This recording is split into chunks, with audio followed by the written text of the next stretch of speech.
Selamat pagi Bapak, Ibu, dan Saudara yang terkasih. Shalom. Semoga berkat sehat dan sukacita senantiasa bersama kita.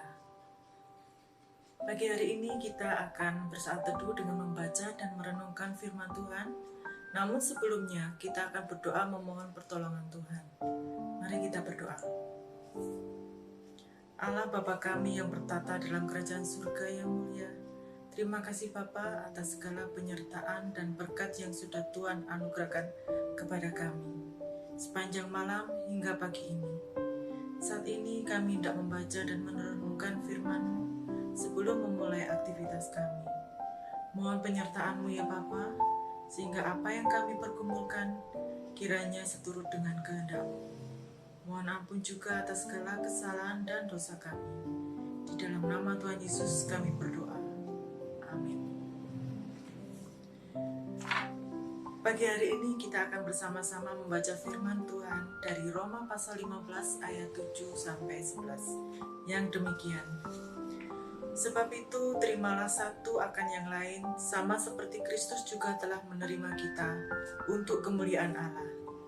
Yang aku maksudkan ialah bahwa oleh karena kebenaran Allah, Kristus telah menjadi pelayan orang-orang bersunat untuk mengokohkan janji yang telah diberikannya kepada nenek moyang kita, dan untuk memungkinkan bangsa-bangsa supaya mereka memuliakan Allah karena rahmat-Nya, seperti ada tertulis, sebab itu aku akan memuliakan engkau di antara bangsa-bangsa dan menyanyikan mazmur bagi namamu. Dan selanjutnya, bersukacitalah hai bangsa-bangsa dan umat-Nya. Dan lagi, pujilah Tuhan, hai kamu semua bangsa-bangsa, dan biarlah segala suku bangsa memuji Dia. Demikian firman Tuhan. Bapak, Ibu, dan Saudara yang terkasih di dalam Tuhan Yesus, pada surat Paulus pada jemaat di Roma, Paulus menuliskan suratnya tidak serta menulis tanpa ada sebuah tujuan ataupun peristiwa yang terjadi pada saat itu. Jemaat di Roma merupakan suatu komunitas yang beraneka ragam. Komunitas itu terdiri dari orang-orang Yahudi, bangsa lain, budak, orang miskin, orang kaya, dan masih banyak lagi. Sehingga Paulus menuliskan suratnya untuk menerima satu akan yang lain, sama seperti Kristus telah menerima semuanya. Rasul Paulus tidak ingin jemaatnya terpecah, karena perbedaan-perbedaan tersebut, dan hidup jauh dari kasih. Karena hidup yang jauh dari kasih itu tidak seturut dengan ajaran Kristus. Rasul Paulus mengingatkan jemaatnya yang tertuang dalam Roma pasal 15 ayatnya yang ke-7. Yang demikian, sebab itu terimalah satu akan yang lain, sama seperti Kristus juga telah menerima kita untuk kemuliaan Allah. Rasul Paulus bahkan memberikan contoh kepada mereka dengan menunjukkan bahwa Kristus pun menjadi pelayan bagi orang yang bersunat, yang ditunjukkan di ayatnya yang ke-8.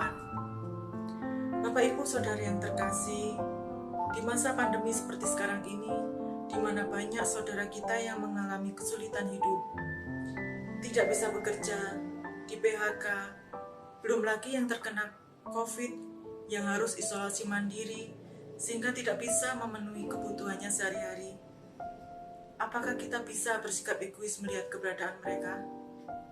Sekecil apapun itu, perbuatan kasih yang kita lakukan terhadap sesama, itu dapat memberikan penguatan terhadap orang lain yang membutuhkan.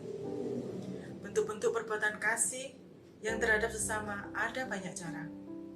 Di sini diajarkan Tuhan untuk hidup berkasih dengan cara saling membantu atau melayani. Sesuai dengan kemampuan, kita pun bisa membantu.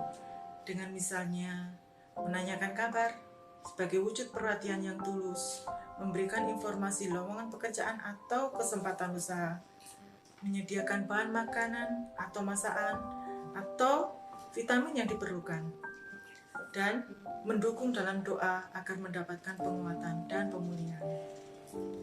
Bapak, Ibu, Saudara yang terkasih, pada saat yang sulit ini adalah kesempatan yang sangat baik untuk mempunyai saudara seiman yang bisa saling membantu satu akan yang lain tanpa memandang siapapun mereka. Kita membantu dari apa yang ada diri kita. Kita membantu bukan dari kelebihan yang ada pada kita, tetapi justru dari kekurangan kita. Tetapi memiliki hati mau saling membantu dan mengasihi. Saling membantu itu pun membutuhkan pengorbanan. Butuh pengorbanan waktu, tenaga, materi, terutama kasih yang tulus untuk mampu melakukannya. Karena kebaikan sekecil apapun yang kita lakukan terhadap sesama, itu juga yang telah kita lakukan terhadap Yesus Kristus yang sudah rela menebus dosa kita. Hal ini merupakan perwujudan sebagai keluarga Allah yang dipersatukan di dalam jemaat. Di dalam situasi apapun, kita harus tetap memuji dan memuliakan Tuhan, sehingga jemaat dapat tumbuh dengan saling menopang, menguatkan satu sama lain. Amin. Mari kita akhiri dengan doa. Tuhan Yesus Kristus, kami ingin semangat saling membantu itu ada dalam diri kami. Mampukan kami untuk membuang keegoisan diri, mau berkorban untuk saudara seiman dan orang di sekitar kami. Tambahkan kami kasih-Mu Tuhan, agar kami mampu mengasihi dengan tulus. Dalam nama Tuhan Yesus kami berdoa. Amin. Demikian renungan pagi ini. Selamat beraktivitas, sehat selalu, dan Tuhan memberkati.